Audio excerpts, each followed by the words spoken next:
right, everyone. Get ready for today's deep dive. Yeah. We're going right to the heart of French grammar. Ooh, exciting. Adjective agreement rules. It can be a little tough. I know grammar isn't always the most fun. Right.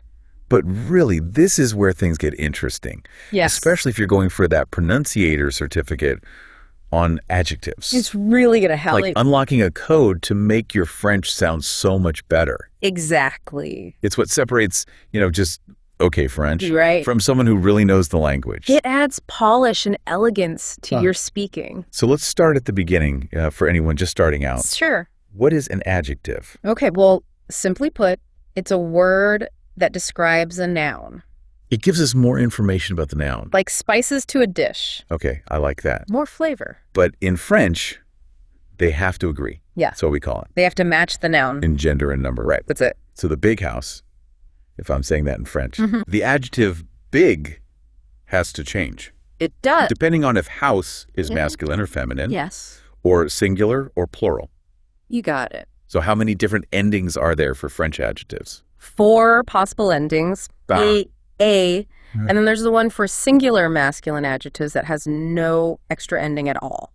The invisible ending. It's like they have different outfits Right. depending on what the noun is. So like if we have la maison, the house, that's feminine, singular, Big becomes grande with a guy. to match la maison. La maison grande. Yes. Okay, and if it's a masculine noun like le chat, the cat, Yeah. black is just noir. Exactly. And nothing extra for masculine singular. So le chat noir. Yes. Perfect. But when we make them plural, that's when we add the S or S. We do. Les chats noirs for the cats. And les maisons grandes for the houses. It's all about keeping things balanced.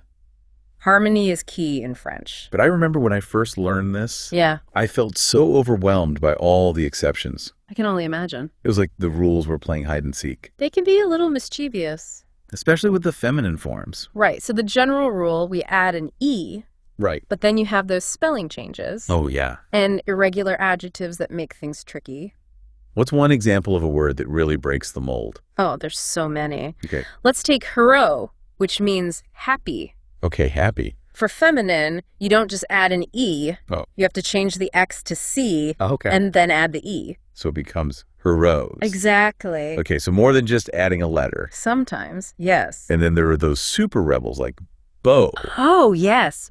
Beau, meaning beautiful. It's different for each form, isn't it? It is. It's belle for feminine Then beau for masculine plural. and belles for feminine plural. That's right. Quite a mouthful. Whoa, it's like they have a costume for each occasion. I like that analogy. But before we get too ahead of ourselves, I remember learning about some adjectives. No. They come before the noun. Yes. They break the usual rule. They do. They're the bang-us adjectives. Bangs, I remember that. They like to stand out. And that stands for, Beauty, age, number, goodness, and size. right, to help us remember. It's a good trick. So words like beau for beauty, Yes. jeune for age, de for number, bon for goodness, grand for size. Exactly. They always come before the noun. No matter what. So un beau livre, a beautiful book, Yes. Even though livre is masculine, it still comes before. bang-us adjectives always come first. Those rule breakers. They like to shake things up a bit. But what about when we have one adjective Okay. and it's describing two nouns, like a man and a woman? Yes, good question. How do we make it agree with both? Well, in that case, French keeps it simple. Okay. One adjective, 2 nouns of different genders. Yeah. It defaults to masculine plural. Oh, interesting. So a man and a woman would be un homme et une femme intelligent.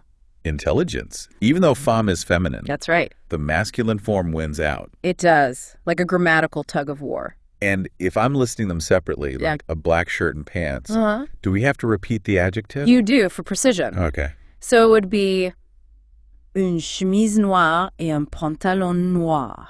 Noir for the feminine chemise. And noir for the masculine pantalon. Each noun gets its own matching adjective. Exact. This is a lot to take in already. We've covered a lot. So many little details to remember. That's fascinating, right? It is. It's amazing how precise French is. All the nuances, they add up. But this is just the beginning. We've only just scratched the surface. There's more to come. Oh, yes. So much more to learn about adjective agreement. It's a journey. Stick with us, listeners. We'll guide you through it all. We're diving even deeper into French adjective agreement. Get ready for more challenges. And we'll uncover all those tricky rules and exceptions. It's going to be fun. Stay tuned. We'll be right back.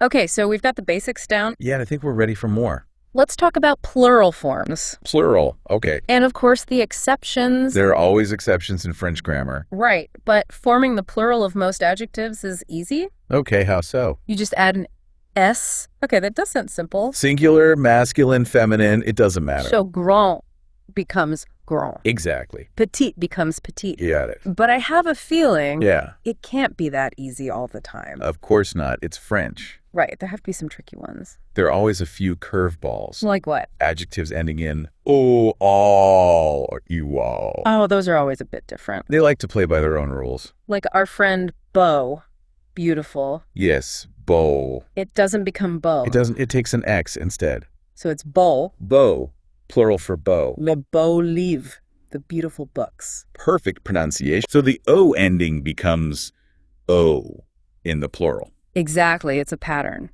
What about adjectives ending in O? Like national. National, yeah. Those usually become O in the plural. So national becomes nationaux, Nationaux, yes. like trésors nationaux, national treasures. That's it. Okay, so we have O becomes O. Right. All becomes O, usually. Usually, yes. What about O? Those are a bit simpler. Okay, You just add an X for the plural. so heureux, happy. Becomes heureux. Oh, so it stays the same? It does, just add an X. It's like they're already full of happiness. I like that. Already overflowing with joy. They don't need another letter. Exactly. But what about color adjectives? Oh, yes, those are a whole other story. They always seem to have their own rules. They do. They're the free spirits of French grammar. How so? Some of them, especially those from nouns, Okay. like marron, brown, or rose, pink, Mm-hmm. they stay the same, No matter what. no matter the gender or number. They're truly rebels. Rebels for simplicity. So, une robe marron, a brown dress. Yes. Des chaussures marron, brown shoes. Marron stays marron. No changes. Nice and easy. And what about compound color adjectives? Like blue clair, light blue. Or vert foncé, dark green? Those are interesting. What happens to them? They stay in the masculine singular form. Even for feminine or plural nouns. That's right. Really? It seems counterintuitive, It does. but it's the rule. So, une jupe bleu clair, a light blue skirt, Exactly. not bleu clair. Nope, just blue clair. Those compound adjectives are stubborn. They stick to their guns. I'll try to remember that. It's important. What about when we have a plural noun? Oh. That's a mix of masculine and feminine words, Good question. like les chats et les maisons, the cats and the houses. Yes, mixed genders. Which form of the adjective do we use? French takes a practical approach here. Okay. Masculine plural wins out again. Oh, so it's like the majority rules. You could say that. So, les chats et les maisons noires. Noir, even though maison is feminine. Makes sense. Keep it consistent. Exactly. Clarity is key. Okay, so far so good.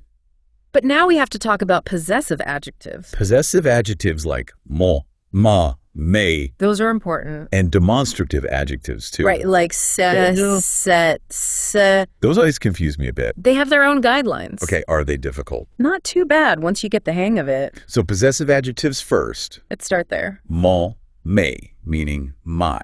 Yes, and others like ton for your.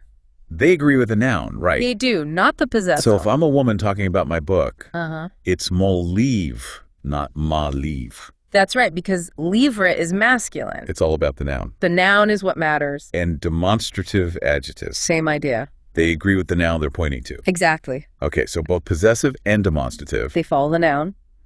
no matter who or what is possessing or being pointed to. It all comes back to the noun. But I'm sure there are more exceptions. Of course, there are always more. French grammar keeps us on our toes. It does, but that's what makes it interesting. I guess so. What else is there?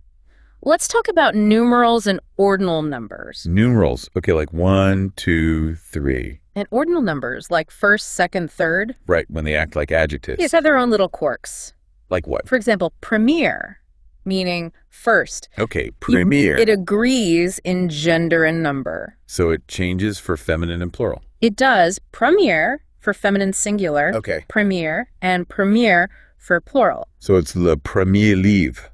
for the first book, Exactly. but la première page for the first page. You got it. Perfect. What about other ordinal numbers? Like deuxième, second, or troisième, third. Do they change too? They only agree in gender if they come before the noun. Oh, so they're a bit picky. You could say that. Wow, so much to keep track of. It's a lot, I know. But it's amazing how much detail goes into French. Every little word has its place. It's like a puzzle. A beautiful, complex puzzle. And we haven't even talked about collective nouns yet. Oh, yes, those are another challenge. Collective nouns like groups of people or things. Right, and their agreement rules can be tricky. Okay, we're ready for the challenge. Tell me more. We'll dive into that next. Sounds good. I'm all ears. So tell me about these collective nouns and their agreement rules. All right, well, when a collective noun refers to a group with mixed genders, Okay. the adjective usually goes with the masculine plural. Like we talked about before. Exactly. Masculine often wins out in those mixed situations. So if we have la famille, the family, that's feminine, singular. Right. So we'd say la famille est grande. The family is big. Using grande to agree with famille. But if we're talking about the individual members of the family, Then it changes. then we use the masculine plural. Right, because now we're focusing on the individuals. So it'd be les membres de la famille sont grands. Grand, exactly. The members are tall. So it depends if we're talking about the whole group or the individuals within it. That's the key difference. Okay, I think I'm getting it. Good, good. Are there any other, really advanced agreement challenges? Oh, always. There's always something more to learn. Of course. Let's talk about compound or hyphenated adjectives. Like Franco-American, French-American. That's a good one, yeah. Do both parts have to agree? It would be complicated if they did. Right. Thankfully, French likes to keep things simple sometimes.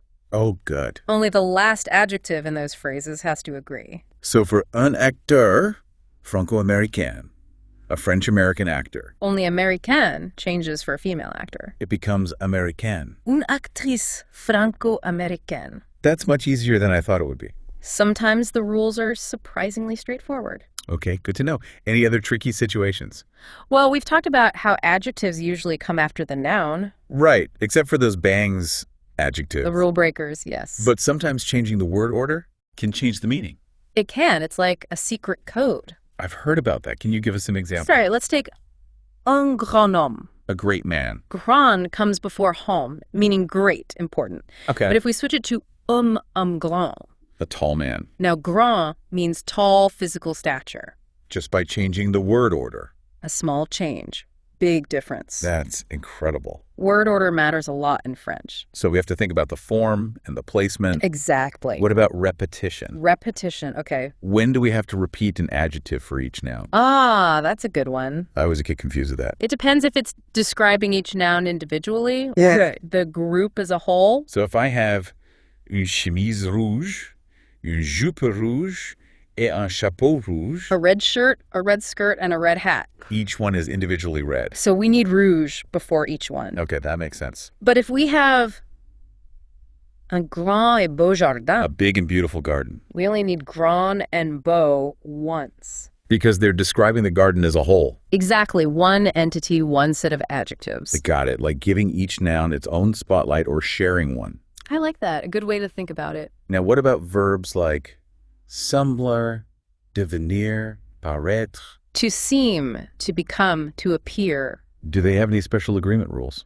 They do. Often they lead to an adjective describing the subject. Right. And in these cases, the adjective agrees with the subject, not the verb. So, elle semble fatiguée. She seems tired.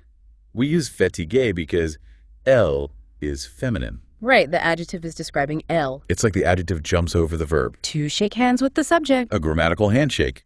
I like that visual. And this works with indefinite pronouns too, right? Yes, like quelqu'un. Someone. Quelqu'un est arrivé. Someone has arrived. We use arrivé because quelqu'un is masculine singular. So even though it's indefinite, it still has a gender. In French, everything has a gender. Right, of course. One last thing to mention. Okay, what's that? Negation. When we use pas d'une seule.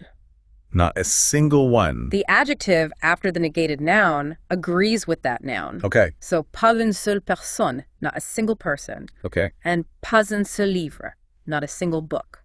So the negation emphasizes the agreement even more. It does. It's like a double check. Wow. So many rules to keep in mind. But they all work together to create a beautiful language. It is beautiful, all the precision and detail. Mastering adjective agreement is a journey. But it's worth it. It makes your French so much better. Absolutely. It's a sign of true fluency. For our listeners who want to practice, I recommend Pronunciator. Yes, a great resource. The library module has lots of exercises and quizzes. It'll help you really learn these rules. You'll be ready for that Pronunciator certificate in no time. Exactly. Practice makes perfect. And as you keep learning French, Yeah.